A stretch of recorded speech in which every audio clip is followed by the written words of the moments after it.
السلام عليكم ورحمة الله وبركاته.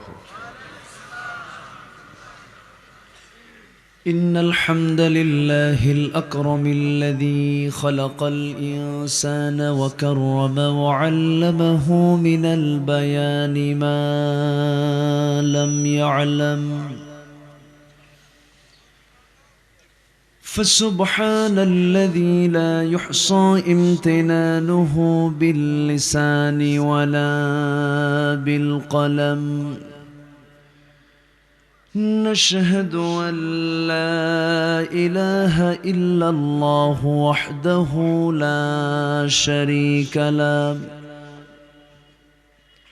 ونشهد أن سيدنا وحبيبنا ومولانا محمدًا عبده ورسوله الذي أرسله بالحق بشيرا ونذيرا، وداعيا إلى الله بإذنه وسراجا وقمرا منيرا. فقد قال الله تعالى في كلامه المجيد وفرقانه الحميد: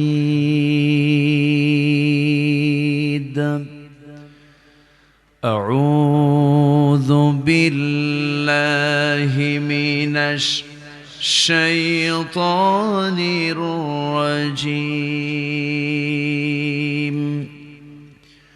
بسم الله الرحمن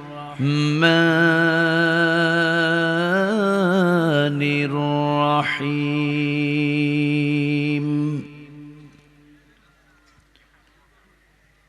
إنما المؤمنون إخوة فأصلحوا بين أخويكم.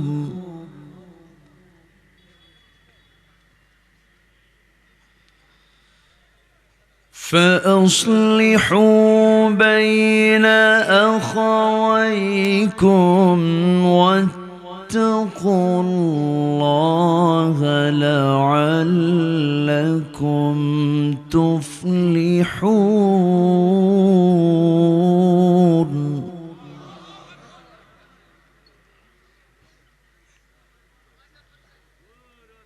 الله أكبر. بسم الله الرحمن الرحيم.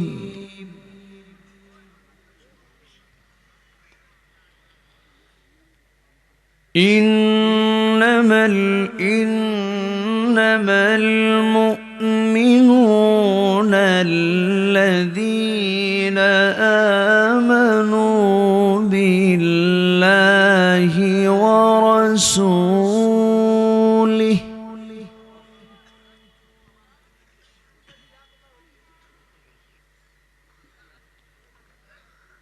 ثم لم يرتابوا وجاهدوا بأموالهم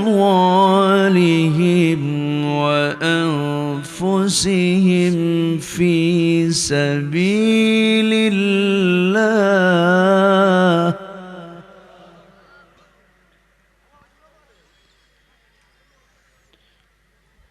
أولئك هم الصادقون.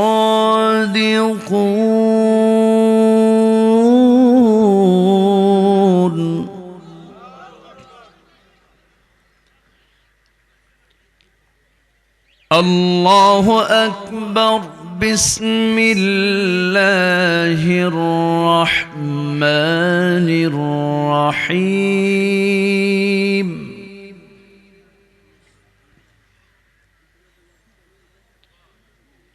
إن الله وملائكته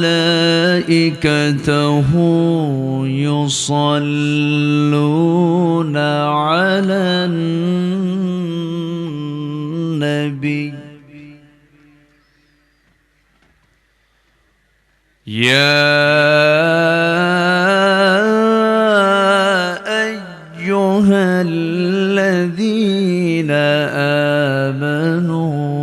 صلوا عليه وسلموا تسليما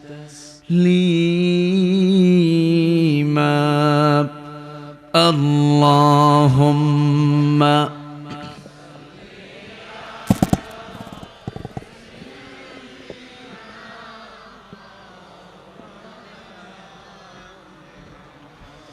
وعلى آل سيدنا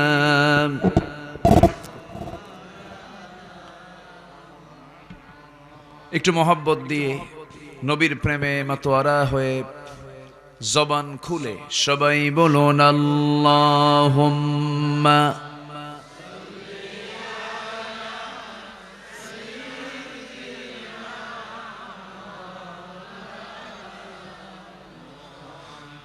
وعلى آل سيدنا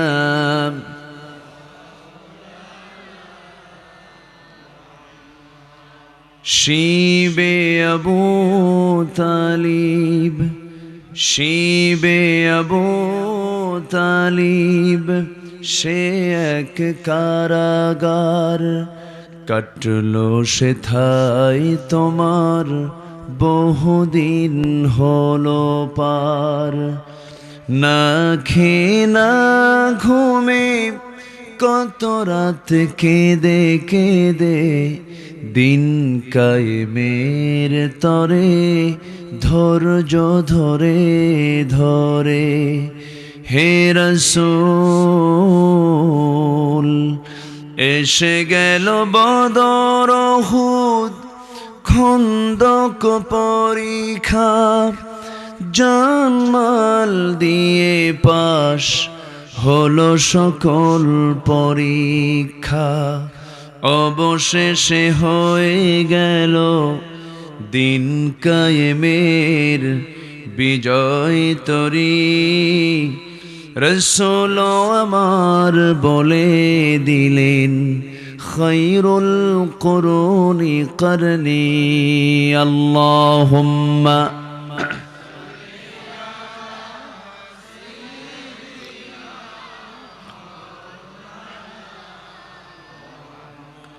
وعلى آل سيدنا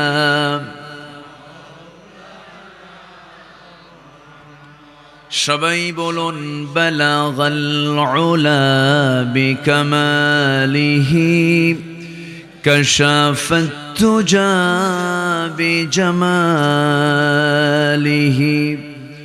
حسنت جميع خصاله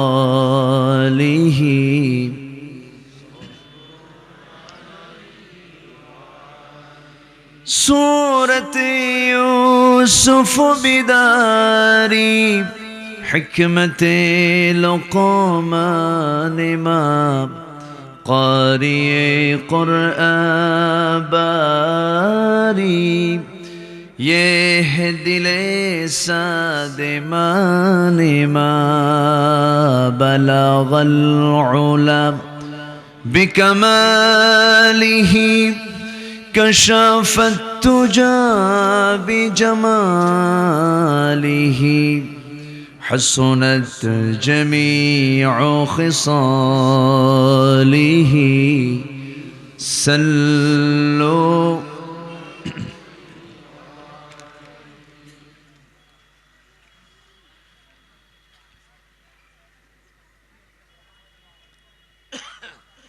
সিলেট অঞ্চলের হবিগঞ্জ জেলার নবীগঞ্জ উপজেলার বৃহত্তর কসবা ও গ্রামবাসী মাহফিল ইন্তেজামি কমিটি কর্তৃক আয়োজিত ইসলামী মহাসম্মেলন 2021 কসবা আলিম মাদ্রাসা মাঠে অনুষ্ঠিত আজকের এই মহৎ আয়োজনের সম্মানিত সুযোগ্য সভাপতি জনাব মুফতি মাওলানা শফিকুর রহমান চৌধুরী, প্রধান মেহমান মাননীয় সাংসদ, আমার পূর্বে কথা বলেছেন নন্দিত আলেমে দ্বীন, আমার স্নেহধন্য মাওলানা বুরহান উদ্দিন, উপস্থিত হাজরাত উলামায়ে কেরাম, ফদলাইজম, সুশীল সমাজ, জাতির শ্রেষ্ঠ সন্তান শিক্ষক মণ্ডলী, জাতির বিবেক সাংবাদিক বৃন্দ, সামনে উপস্থিত আজকের মাহফিলের প্রধান আকর্ষণ, দূরে ও কাছের বিভিন্ন স্থান থেকে ছুটে আসা কালেমার ঝান্ডাবাহী, তাওহীদের পতাকাবাহী, দ্বীন ইসলামের নরসারদুল বীর মুজাহিদ, প্রাণ প্রিয় সম্মানিত দ্বীনী ভাইরা, আড়ালে বসে আছেন শ্রদ্ধেয়া সম্মানিতা মা বোনেরা, আলোচনার সূচনায় আনুষ্ঠানিকতার মধ্য দিয়ে আমার পক্ষ থেকে আবারও দিল খোলা সালাম, আসসালামু আলাইকুম ওয়া রাহমাতুল্লাহি তাআলা ওয়া বারাকাতুহু। সালামের জবাব একটু ভিজা ভিজা মনে হলো। আসসালামু আলাইকুম ওয়া রাহমাতুল্লাহ। সবাই কেমন আছেন? আমাকে উল্টো প্রশ্ন করলেন, তা আপনি ভালো, আমি কি খারাপ থাকবো নাকি? আল্লাহ আমাকেও ভালো রেখেছেন। এই প্রতিকূল পৃথিবী, চরম ক্রাইসিস গোটা পৃথিবী জুড়েই, ইউরোপ আমেরিকার অনেক অঞ্চল যখন লকডাউনে, এই প্যান্ডেমিকে আমরা এখনো ভালো আছি। আর কি চাই? শুকর আদায় করছি, মুহাব্বাতান বলে উঠছি আলহামদুলিল্লাহ। আবারও বলছি আলহামদুলিল্লাহ।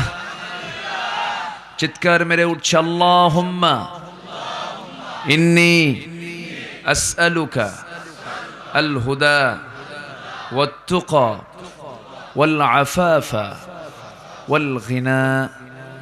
সবাই বলি আল্লাহুম্মা লাকা আসলামতু ওয়া বিকা আমানতু ওয়া আলাইকা তাওয়াক্কালতু ওয়া ইলাইকা আনাবতু ওয়া বিকা খাসামতু।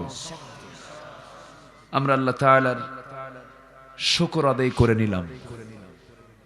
সম্মানিত হাজিরিন, আমি আলোচনার সূচনায় মুকাম্মেলে নিজামে হায়া, বিপন্ন পৃথিবীর অনিবার্য ঠিকানা, মহাবিশ্বের চিরবিস্ময়, ঐশী কিতাব, আসমানি কিতাব আল কোরআন আল কারীমের 114টি সূরার ভিতরে 49তম সূরা সূরাতুল হুজরাত থেকে দু জায়গা থেকে দুটো আয়াত আমি তেলাওয়াত করেছি। প্রকৃত মুমিন কেমন হওয়া উচিত আর আমরা কেমন, এটাকে একটু মাপার জন্যই আমি এই দুটো আয়াতের অবতারণা করেছি। এই দুটো আয়াতকে সামনে রেখে, আয়াত দ্বয়কে সামনে রেখে আমি কিছু কথা উপস্থাপন করতে চাচ্ছি। আমরা সবাই ভরসা করছি কার উপরে? আবারও বলি, কার উপরে? আলাইহি তাওয়াক্কালতু ওয়া ইলাইহি উনীব মুনিবিনা ইলাইহি ওয়াত্তাকুহু ওয়া আকিমুস সালাতা ওয়া লা তাকুনু মিনাল মুশরিকিন।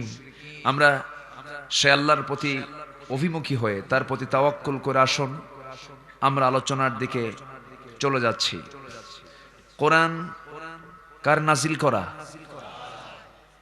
নাজিল করেছেন কে? কার জন্য? মুর্দার না জিন্দার? মুর্দার জন্য না জিন্দার জন্য? লিয়ুনযিরা মান কানা হাইয়া। আল্লাহ পাক কোরআন নাজিল করেছেন জিন্দার জন্য। দুঃখ লাগে, কোরআন তেলাওয়াত হয় মরার আগে না মরার পরে? মরার পরে। আমার দেশে কুলখানি হয়, অনেক কিছু হয়। তো কোরআন তো শুধু তেলাওয়াতের জন্য আসে নাই। কোরআন শুধু আনুষ্ঠানিক কিছু ইবাদত সম্পন্ন করার জন্য আসে নাই। কোরআন শুধুমাত্র অন্য ধর্মের মতো ধর্মীয় পুস্তক আকারে আল্লাহ পাক নাজিল করেন নাই। কোরআন নাজিল করেছেন মানুষের জীবনে এটাকে বাস্তবায়ন করার জন্য। কোরআন নাজিল হয়েছে মানুষ কোরআন ভিত্তিক জীবন গড়বে, কোরআন যা বলবে তাই সে বলবে, কোরআন যা করতে বলবে তাই সে করবে। এটাই হলো কোরআন নাজিলের মূল উদ্দেশ্য। এবং সর্বোপরি কোরআনকে ফলো করে সে সন্তুষ্ট করবে কাকে? আসতে বলবেন না, কাকে?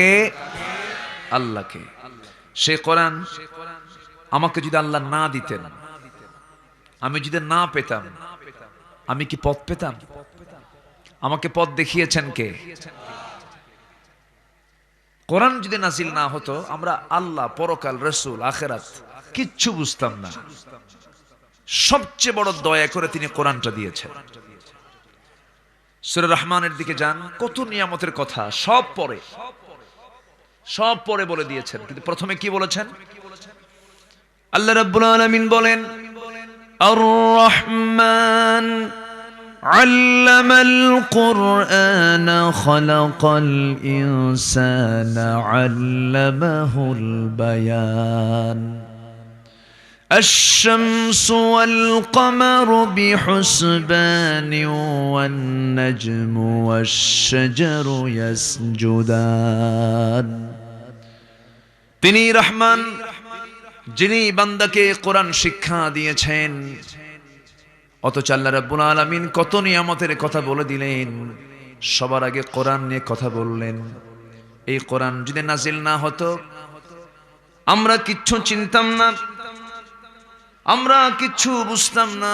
সব জ্ঞান আল্লাহ পাক এই কিতাবের মধ্যে সব একটা একটা করে খুঁটিনাটি সব জানিয়ে দিয়েছেন, কোনো বিষয় বাদ দেন নাই।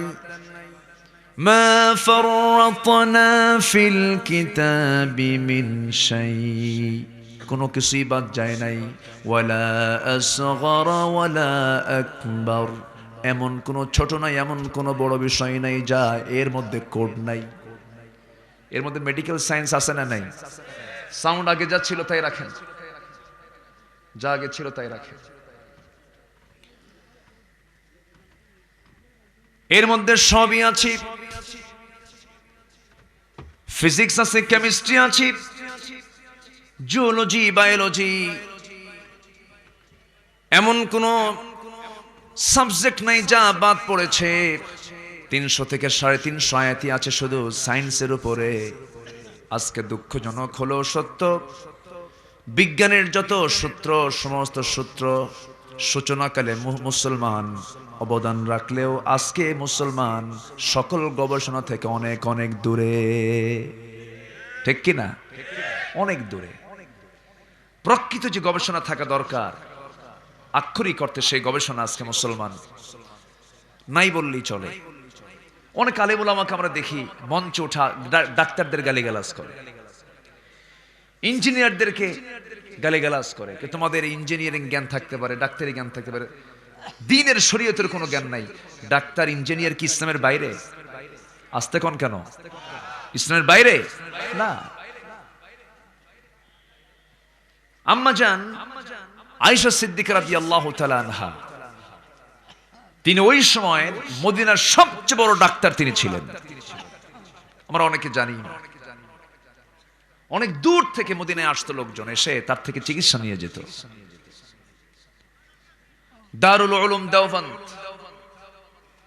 যেটা সাবকন্টিনেন্টের দারসে নিজামি কওমি মাদ্রাসার অন্যতম একটা সূতিকাগার, সেখানে তিব্বিয়া কলেজ নামে মেডিকেল একটা কলেজ সেখানে ছিল, সাথে ছিল। মুসলমান সূচনা করেছে ঠিক, কিন্তু সব হাতায় নিয়েছে আজকে ইহুদি খ্রিস্টানরা। ঠিক কিনা? সব হাতায় নিয়েছে, আর আমরা ফতুয়া নিয়ে ব্যস্ত হয়ে পড়েছি। কি ফতুয়া? ফতুয়া হলো নাভিতে হাত বাঁধবো না বুকে হাত বাঁধবো। কি গবেষণা করার নিয়ে, তাই না? গবেষণা হলো ফরজ সালাতের পরে মোনাজাত করব কি করব না। এই গবেষণা করতে করতে ছোট্ট একটা গ্রামের মধ্যে 6টা মসজিদ আছে না নাই? ভ্রাতৃত্বের লক্ষণ না এগুলো? আল্লাহ বলতেছে ইন্নামাল মুমিনুনা ইখওয়া, সূরা হুজুরাত 10 নম্বর আলোচনা শুরু হয়ে গেছে। কিন্তু আল্লাহ দেখতে চান মুমিনরা হবে ভাই ভাই, কিন্তু ফতুয়ার ঠেলায় হয়ে গেল শত্রু শত্রু। কেউ বলে বুকে হাত বাঁধা জায়েজ, নাভিতে বাঁধা হারাম। আবার কেউ বলে নাভিতে বাঁধা জায়েজ, বুকে বাঁধা হারাম। সাধারণ মানুষ এখন কি করবে? সাধারণ মানুষ এখন এক সলিমুদ্দিন মিয়া নামাজে দাঁড়ায় বুকেও বাঁধে না, নাভিতেও বাঁধে না, আল্লাহু আকবার কপালে। কোন জায়গায়? কপালে। সবাই বলে কি তোমার আবার নতুন তরিকা হলো কেন? তরিকা আমি নতুন বানাই নাই, আমার চিন্তায় কপালে হাত গেছে। এই হচ্ছে আমাদের গবেষণা। এক আলেম আরেক আলেমকে সহ্য করতে পারে না, আছে না নাই? টুপি দেখে সালাম দেয়। কি দেখে? এত ছোট মন আমাদের হয়ে গেছে, এত ছোট। বিশ্ব বিজয়ের স্বপ্ন দেখবো কেমনে? হৃদয়টা আমাদের এত ছোট। সালাম দিতে নিয়ে টুপি দেখে। এটা কোন গ্রুপ? 5 কল্লি না 10 কল্লি? লম্বা, খাটো, জালি? গোটা পৃথিবীতে বিভিন্ন বিভিন্ন দেশের বিভিন্ন পোশাকের কালচার আছে। আফগানি টুপি একরকম, ওমানি টুপি একরকম, সৌদির টুপি একরকম। তো টুপিকে কেন্দ্র করে শত্রুতা হবে, সালাম বন্ধ হবে? এটা কোন মুসলমান? না, আমরা সকল ভেদাভেদ ভুলে যাব। জোরে বলি ইনশাআল্লাহ, জোরে বলি ইনশাআল্লাহ। সবার ঊর্ধ্বে হলো আমাদের ভ্রাতৃত্ব বন্ধন তৈরি করতে হবে। এটা দেখতে চান কে? আসতে বল, কে দেখতে চান? এটা আল্লাহ দেখতে চান, আর আমরা শত্রুতা দেখতে চাই। আবার কিছু কিছু আছে দেখবেন, সালামটা যদি আপনি দেন, মুখে দাড়ি নাই, হয়তো আপনার মুখে দাড়িটা নাই, কোন ওস্তাদের সামনে, কোন বুজুর্গের সামনে সালাম দিয়েছেন, দাড়ি না দেখায়, না দেখি তার কাছে মেজাজ খারাপ হয়, তো সালাম দিয়ে আসসালাম, মানে এমন ভাবে ঘাড় আসে না নাই বলেন তো? মানে উনি খেপে যাচ্ছেন, রেগে যাচ্ছেন, তোমার মুখে দাড়ি নাই কেন? তুমি তাকে পাশে নিয়ে বসো, তাকে বুঝাও, তাকে শিখাও। আমরা কঠিন হব না নরম হব? আমরা কঠিন হব, নরম হব? নরম হব। আমার নবীজি যদি কঠোর হতেন, فبما رحمة من الله لنت لهم ولو كنت فظا غليظ القلب لانفضوا من حولك فاعف عنهم واستغفر لهم وشاورهم في الأمر فإذا عزمت فتوكل على الله। জোরে বলি আল্লাহু আকবার। হে রাসূল, আপনি যদি কঠোর হতেন,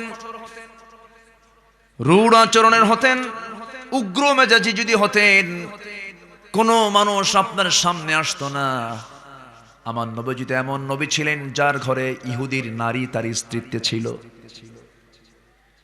ইহুদি নারীর তিনি স্বামী ছিলেন। ইহুদিরা সোজা না বাঁকা? বলেন বলেন বলেন। আন তাযবাহু বাকারা, তোমরা গাভী কুরবানি দাও।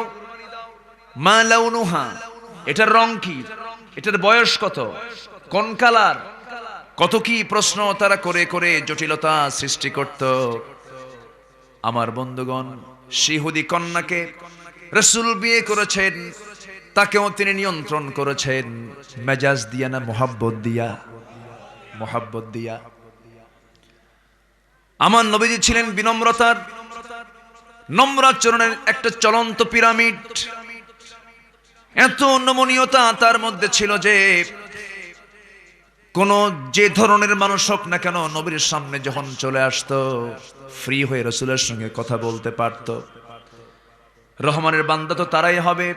ওয়াইবাদুর রহমানিল্লাযীনা ইয়ামশুনা আলাল আরদি হাওনা وَإِذَا خَاطَبَهُمُ الْجَاهِلُونَ قَالُوا سَلَامًا وَالَّذِينَ يَبِيتُونَ لِرَبِّهِمْ سُجَّدًا وَقِيَامًا وَالَّذِينَ يَقُولُونَ رَبَّنَا اصْرِفْ عَنَّا عَذَابَ جَهَنَّمَ ইন্না আযাবাহা কানা গরামা ইন্নাহা সাআত মুস্তাকাররাও ওয়া মুকামা।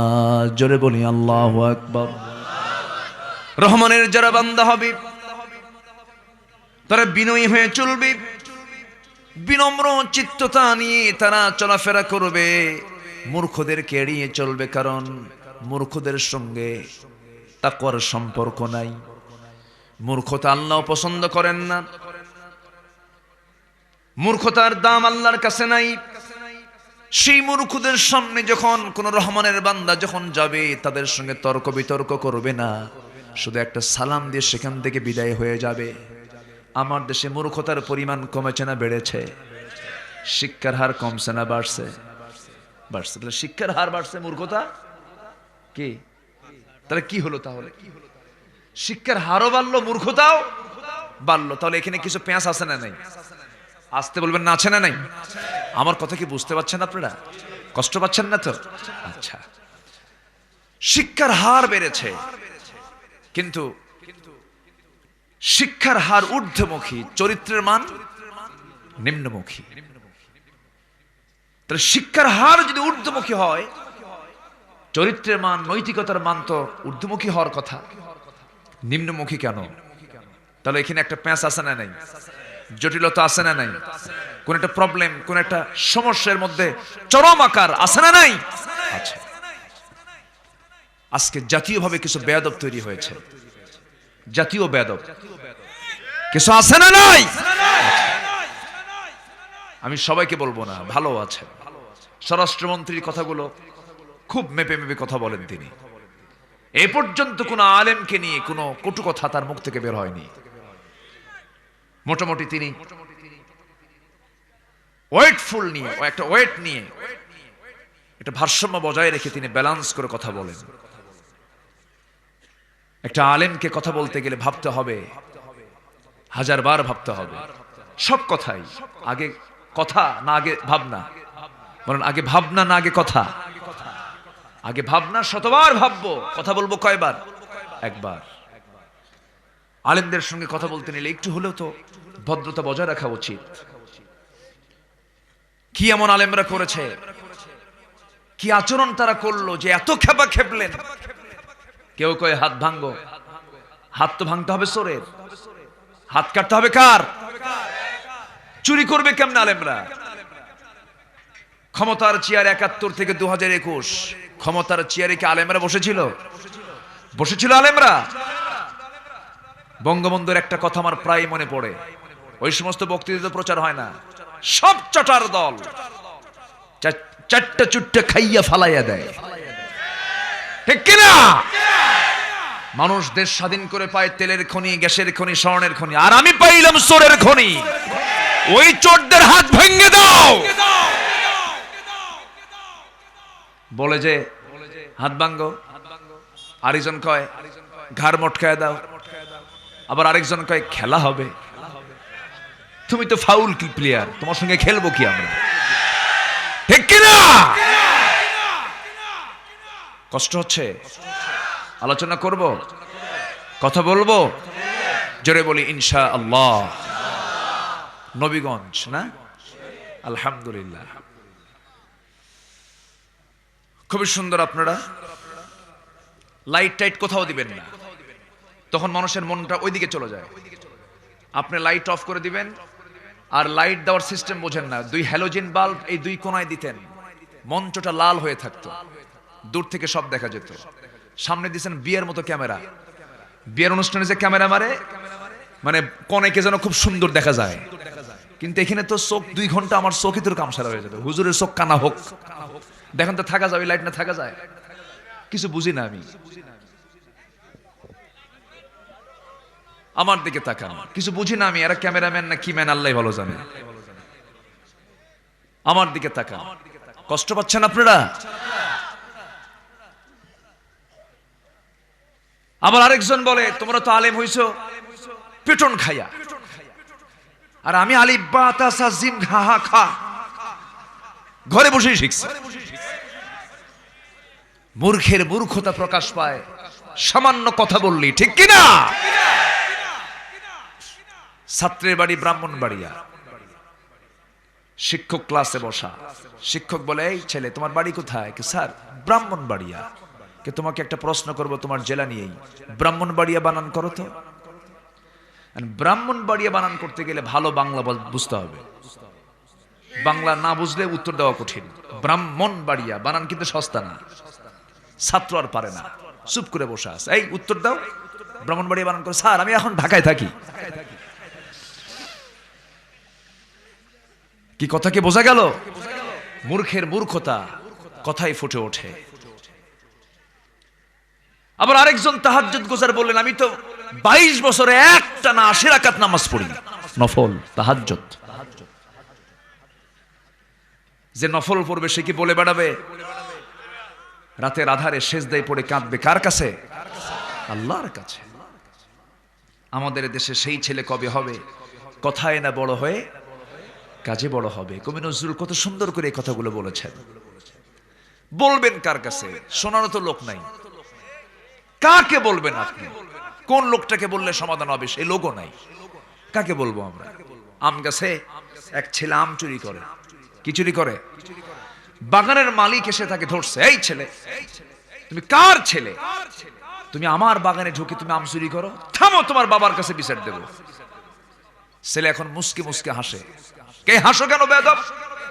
আব্বার কাছে বিচার দিবেন? আমার আব্বা তো গাছের আগায় সালা নিয়ে বসে আছে।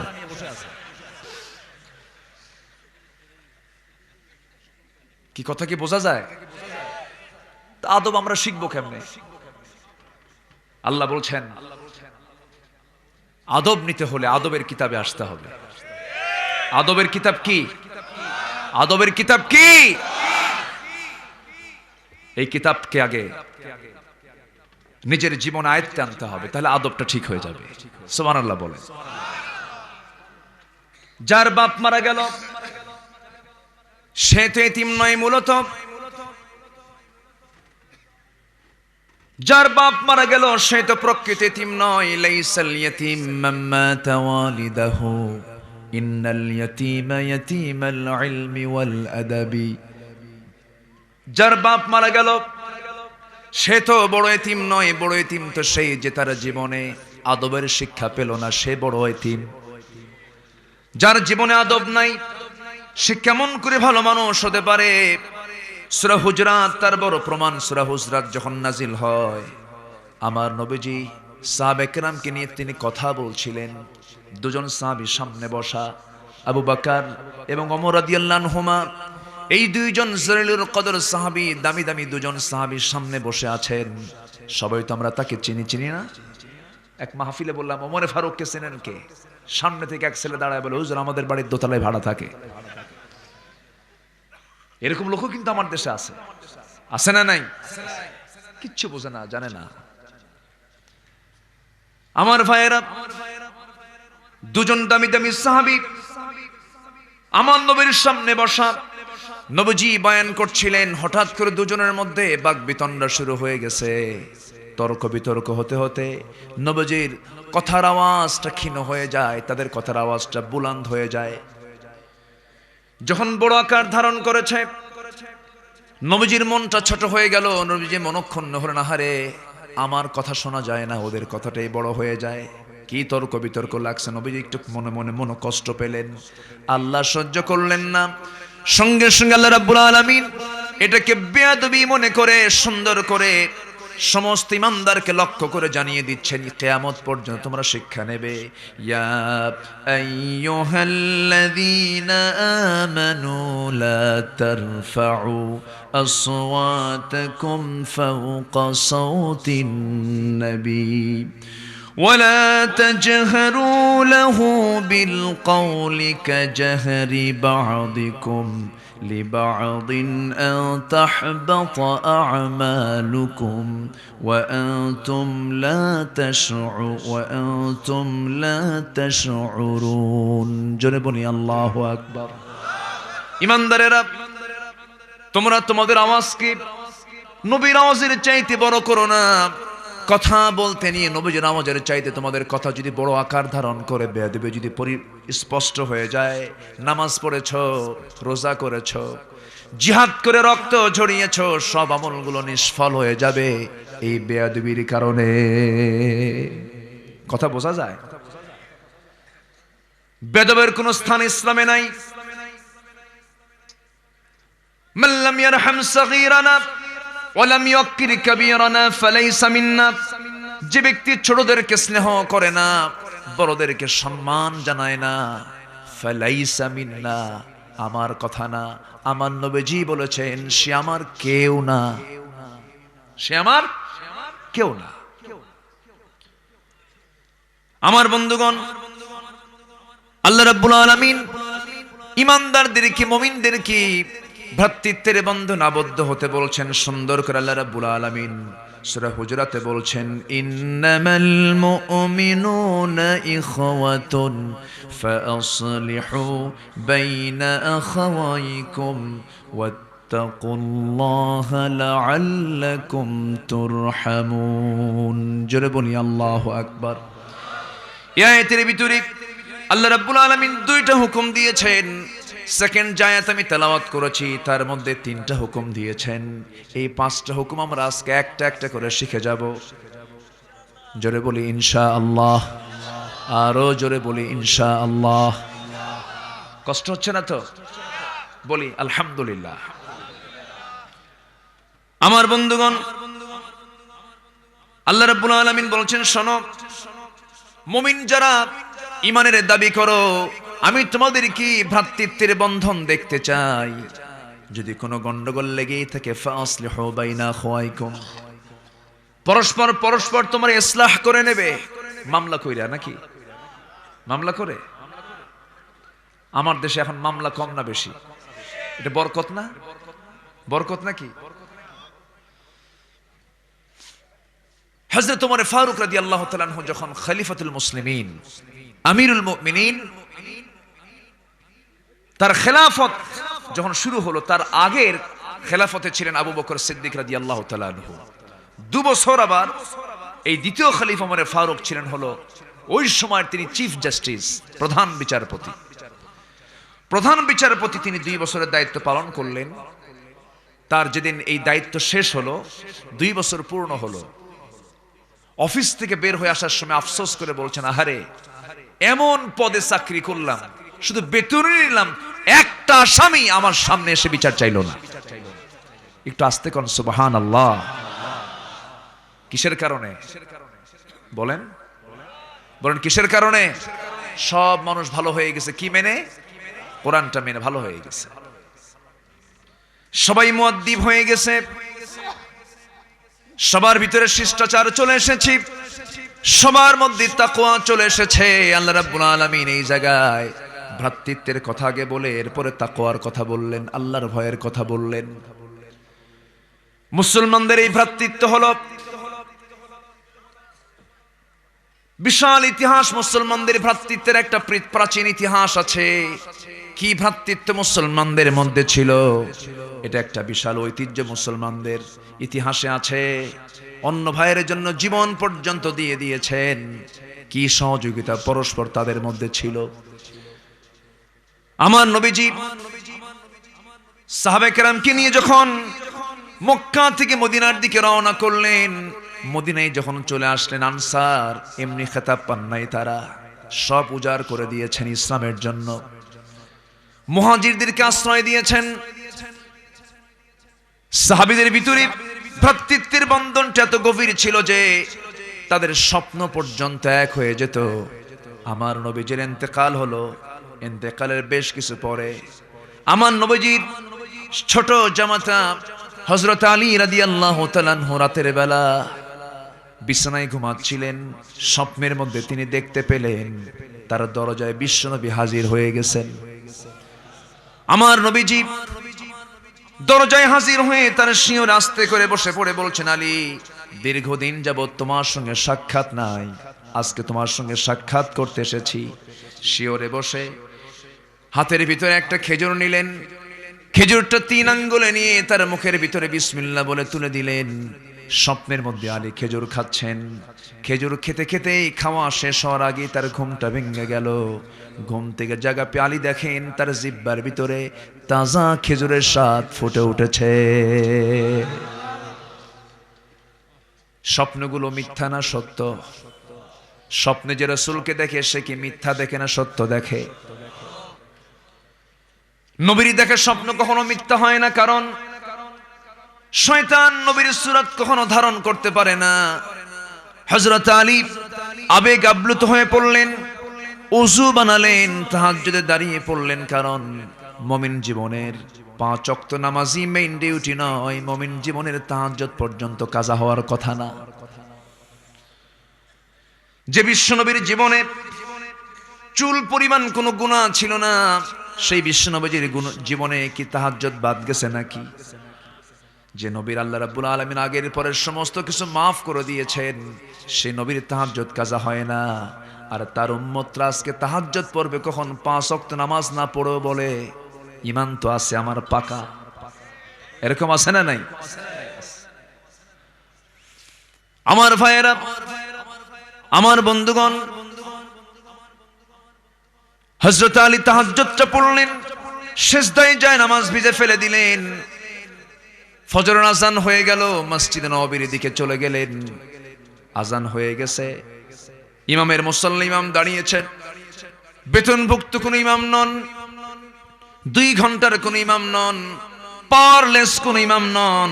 যে ইমাম মুসল্লি দাঁড়িয়েছেন, অর্ধ পৃথিবীর শাসনকর্তা ওমরে ফারুক ফজরের নামাজের দায়িত্ব পালন করতেছেন। যিনি ইমাম তিনি শাসক, যিনি শাসক তিনি ইমাম। ইসলাম বলে শাসক আর ইমাম হবে 2 জন না 1 জন।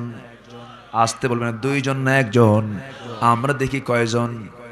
আমরা দেখি 2 জন, কিন্তু ইসলাম বলে কয়জন হবে? 1 জন হবে। আমার ভাইয়েরা, হযরত ওমর ফারুক নামাজ শুরু করলেন। হযরত আলী মসজিদের দিকে রওনা দিয়ে প্রথম কাতারে জায়গা পেলেন না, দ্বিতীয় কাতারেও জায়গা পেলেন না, তৃতীয় কাতারের মাঝখান বরাবর তিনি দাঁড়িয়ে গেলেন। নামাজ শুরু হয়ে গেছে, নামাজটা শেষ হয়ে গেল। হযরত ওমর ফারুক লক্ষ্য করলেন ডান পাশে কে যেন 1 টোপলা খেজুর নিয়ে আসছে হাদিয়া স্বরূপ। কাউকে দিলেন না। খেজুরগুলো হাতের মধ্যে তিনি ওমর নিজে হাতের মধ্যে উঠায় নিলেন। প্রথম কাতারে সবার হাতে হাতে 2টা 3টা 4টা করে খেজুর পর্যন্ত দিয়ে গেলেন। দ্বিতীয় কাতারে তাই করলেন। তৃতীয় কাতারে এসে হযরত আলীর আগের জনকে পর্যন্ত 2টা 3টা করে খেজুর দিলেন। আলীর সামনে যখন ওমর ফারুক রাদিয়াল্লাহু আনহু যখন দাঁড়ালেন, বললেন আলী মুখটা ফাঁকা করো। মুখটা ফাঁকা করলেন। অনেকগুলো খেজুর থেকে একটা খেজুর 3টা আঙ্গুলে নিয়ে মুখে বিসমিল্লাহ বলে তুলে দিলেন। হযরত আলী খাওয়া শেষে বললেন, আমিরুল মুমিনিন, আরো তো খেজুর ছিল, আগের জনকে 2-3টা করে দিলেন, আপনি আমাকে একটা খেজুর দিলেন, এর কারণটা কি? ওমর ফারুক বলছেন, আলী গত রাত্রে তুমি শুধু স্বপ্ন দেখো নাই, তোমার স্বপ্নটাও আমি ওমর দেখেছি। জোরে কোন সুবহানাল্লাহ। তুমি শুধু দেখো নাই, ওই স্বপ্ন আমারও দেখা হয়ে গেছে। আমি কি নবীর চাইতে বেশি কিছু করতে পারি নাকি? ভাই আলী রে, রাসূল যদি 2টা খেজুর খাওয়ায় দিতেন, তোমারও 2টা খেজুর খাওয়ায় দিতাম। আমার ভাইয়েরা, স্বপ্ন পর্যন্ত যাদের এক হয়ে যেত, দেখেই টের পেতেন এই ভাইটার কি প্রবলেম, কি সমস্যা, তারা দেখেই টের পেয়ে যেতেন। সব বলা লাগতো না, চোখ দেখেই তারা টের পেয়ে যেতেন, সমস্যাগুলো তারা বুঝে ফেলতেন। আমার ভাইরা, এই যে ভ্রাতৃত্বটা, আমার নবীজি মক্কা ছেড়ে মদিনায় চলে গেলেন।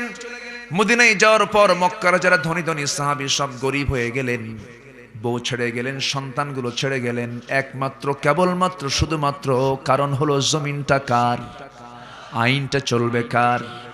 এই শুধু আইন প্রতিষ্ঠার জন্য তারা মদিনায় চলে গেলেন, দিন প্রতিষ্ঠার জন্য চলে গেলেন। মদিনায় যাওয়ার পরে খাবার নাই, ঘুম নাই, থাকার জায়গা নাই, ব্যবসা নাই, বাণিজ্য নাই, কি কষ্টের মধ্যে দিনগুলো পার হয়। একজন ধনী সাহাবী নবীর সামনে তিনি বসে আছেন। রাসূল তাকে দেখে কেঁদেই ফেলে দিলেন। কেঁদে ফেলে বলছেন, ও সাহাবী আব্দুর রহমান, আমার দিকে চলে আসো, তোমাকে দেখে আমার দারুণ খারাপ লাগতেছে, তোমার কি কষ্ট হচ্ছে না?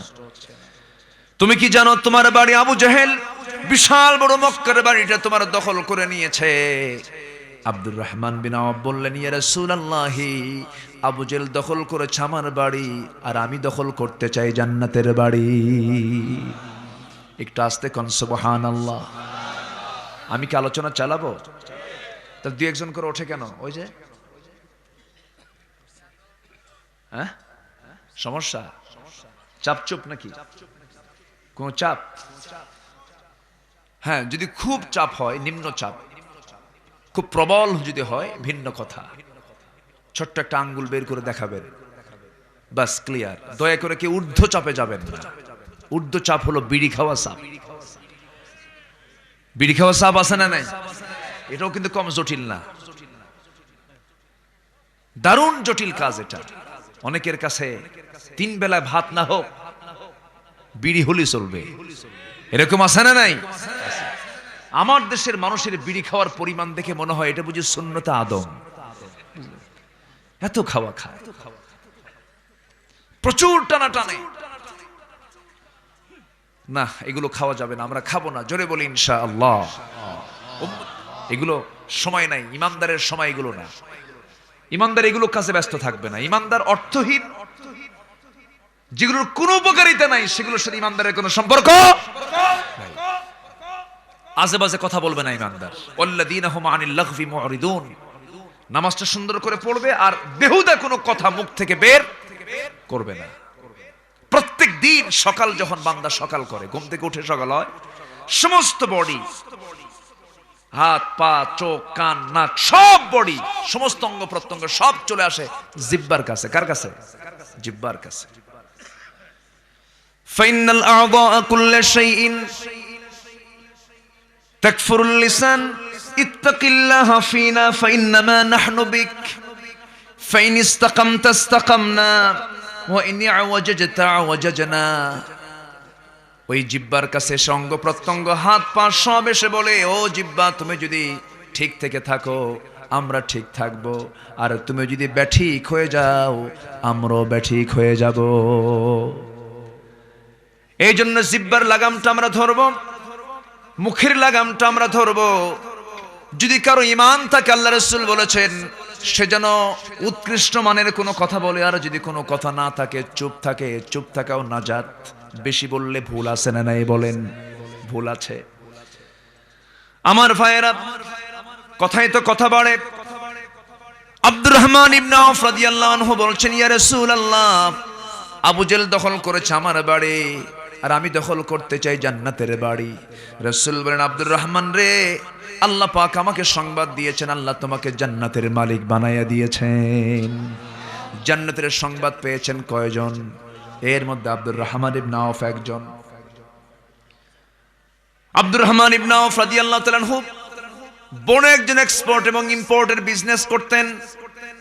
আমদানি রপ্তানির বড় ব্যবসা তার ছিল। পার্শ্ববর্তী দেশের সঙ্গে তার বড় বিজনেসের সম্পর্ক ছিল।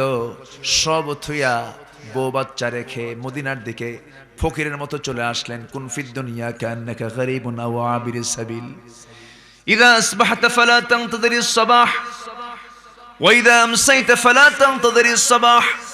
যখন তোমরা সকাল পাবে সন্ধ্যার অপেক্ষা করবে না, যখন সন্ধ্যা পাবে তোমরা সকালের অপেক্ষা করবে না। কারণ মৃত্যু কখন তোমার সামনে হাজির হয়ে যাবে, সর্বক্ষণ মৃত্যুর প্রিপারেশন নিতে বলেছেন কে? আল্লাহ। আমার নবীজি বলেন, আব্দুর রহমান, তোমার তো বড্ড কষ্ট হচ্ছে, এই জায়গায় তো তোমার বউ বাচ্চা নাই, তোমার কষ্ট হচ্ছে, দেখি তো তোমার জন্য কি করা যায়। সামনে এক আনসার সাহাবী বসেছিলেন। রাসূল বলেন, আনসার সাহাবী, ওরে আনসার সাহাবী, আল্লাহ তোমাকে প্রচুর সম্পত্তির মালিক বানিয়েছেন। আমার আব্দুর রহমানের অনেক কিছু ছিল, কিন্তু আজকে কিচ্ছু নাই। দিন গ্রহণ করেছে, সব সে হারিয়ে ফেলেছে। দেখো তো কিছু করা যায় নাকি? ভ্রাতৃত্ব কাকে বলে? ওই আনসার সাহাবী নবীজির এতটুকুন কথা শুনেই তাকে ধরে নিয়ে সঙ্গে করে নিয়ে চলে গেলেন। মদিনার সবচেয়ে বড় 2টা বাগান দেখালেন। বড় 2টা বাগান দেখায় বললেন, ভাইরে, ও আনসার, ও মুহাজির সাহাবী, এই 2টা বড় বাগান তোমাকে দেখায় দিলাম। যে বাগানটা তোমার পছন্দ সেই বাগানটা তোমার নামে এখনই দলিল করে দেব। নাম্বার 2 হলো, তুমি তো যুবক মানুষ, যৌবন আছে তোমার, বউ তো মক্কায় রেখে আসছে, তোমার তো যৌবন আছে, তোমার তো বিয়ে শাদীর প্রয়োজন আছে। যৌবনের তাড়না অবশ্যই তোমার ভিতরে কাজ করছে। আমার জানা মতে এই মদিনার কোন মেয়ের বাবা তার মেয়েকে তোমার সঙ্গে বিয়ে দেবে না, কারণ তোমার ঘর নাই, বাড়ি নাই, টাকা নাই, পয়সা নাই। এই মুহূর্তে তোমার বিয়ে তো করার প্রয়োজন। আল্লাহ আমাকে 2টা স্ত্রী দান করেছেন, আমি 2 স্ত্রীর স্বামী। আমি এক স্ত্রীকে তালাক দিয়ে দেব, তুমি তাকে বউ বানায়া তোমার ঘরে তুমি তুলে নিবা। জোরে কোন আল্লাহু আকবার। এই যে একটা ইতিহাস মুসলমানদের, আমরা সব হারাতে বসেছি আজ। আল কুফরু মিল্লাতুন ওয়াহিদা, সমস্ত কাফির শক্তিরা সব এক গোষ্ঠীতে রূপ নিয়েছে, মুসলমানরা শততা বিভক্ত জাতিতে রূপ নিয়েছে। আল্লাহ কি বিভক্ত দেখতে চান না, এক দেখতে চান। ওয়াতাসিমু বিহাবলিল্লাহি জামিআন ওয়ালা তাফাররাকু واذكروا نعمة الله عليكم إذ كنتم أعداء فألف بين قلوبكم فأصبحتم بنعمته إخوانا جربوا الله أكبر। আল্লাহ বলছেন তোমরা কোরআনটাকে শক্ত করে ধরো, মত পার্থক্য সৃষ্টি করো না। আন আকিমুদ্দিন ওয়ালা তাতাফাররাকু ফিহি, আল্লাহর দ্বীনকে তোমরা কায়েমের সংগ্রাম করো, কায়েমের সংগ্রামে তোমরা মতপার্থক্য সৃষ্টি করো না। আল্লাহ কোথাও বান্দাকে বিচ্ছিন্ন দেখতে চান নাই। নামাজটা যখন আমরা পড়ি, একা পড়ি না জামাতে পড়ি? হজের হুকুমটা একা না জামাতে? আল্লাহ চান বান্দারা সব এক হয়ে যাক।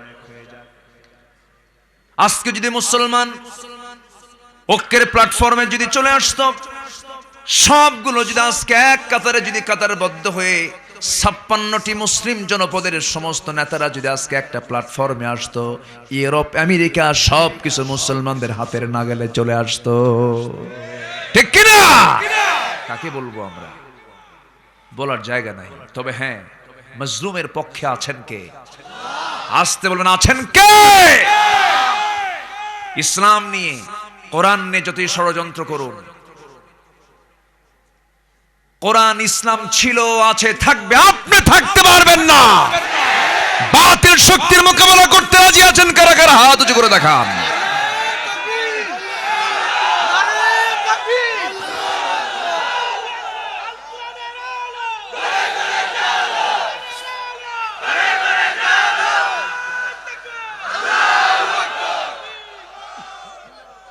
আল্লাহ সবার হাতকে কবুল করুন। জোরে বলি আমিন। আমার সবচেয়ে কাছে কে? আমার সবচেয়ে বেশি কাছে কে? আমি কাউকে ভয় পাবো না। ভয় পাবো কাকে? প্রথম হুকুম হলো ফাসলিহু, ইসলাহ করো, সংশোধন করো। ওয়াত্তাকুল্লাহ, ভয় করো কাকে? আল্লাহ ছাড়া পৃথিবীর কাউকে ভয় করা জায়েজই নাই। ঠিক কি না? কাউকে ভয় করা যাবে? যাবেই না। আমরা কি যেন কেমন যেন আমরা হয়ে গেলাম, মুখ থেকে হক কথা বলতে আমরা ভয় পাই। ঠিক কি না? ইত্তাকুল্লাহ ওয়া কুলু কাওলান সাদীদা, আল্লাহরে ভয় কর। ওয়া কুলু কাওলান সাদীদা, যা বলবি সোজা কথা বল। ইনিয়ে বিনিয়ে কথা বলিস কেন বান্দা? সত্য কথা বলবি, জিহ্বা সোজা কর। ইউসলিহ লাকুম আমালাকুম, তোর সমস্ত আমল আমি আল্লাহ সংশোধন করে ঠিক করে দেব। এবং তাই করব না, ইয়াগফির লাকুম যুনুবাকুম, সবগুলো মাফ করে দেব। যা ফাকাদ ফাযা ফাওজান আযীমা। আল্লাহ সব ঠিক করে দিবেন, কিন্তু কথা আমরা বলতে পারি না, বোবার মতো চেয়ে আছি। জান্নাত মামুর বাড়ির আবদার না। জান্নাত পেতে হলে সোজা রাস্তায় হাঁটতে হবে মুসলমান।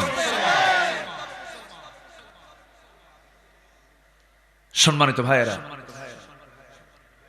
সম্মানিত বন্ধুগণ, ভয় করব কাকে? আসতে বলবেন না কাকে? এক জায়গায় না সব জায়গায়?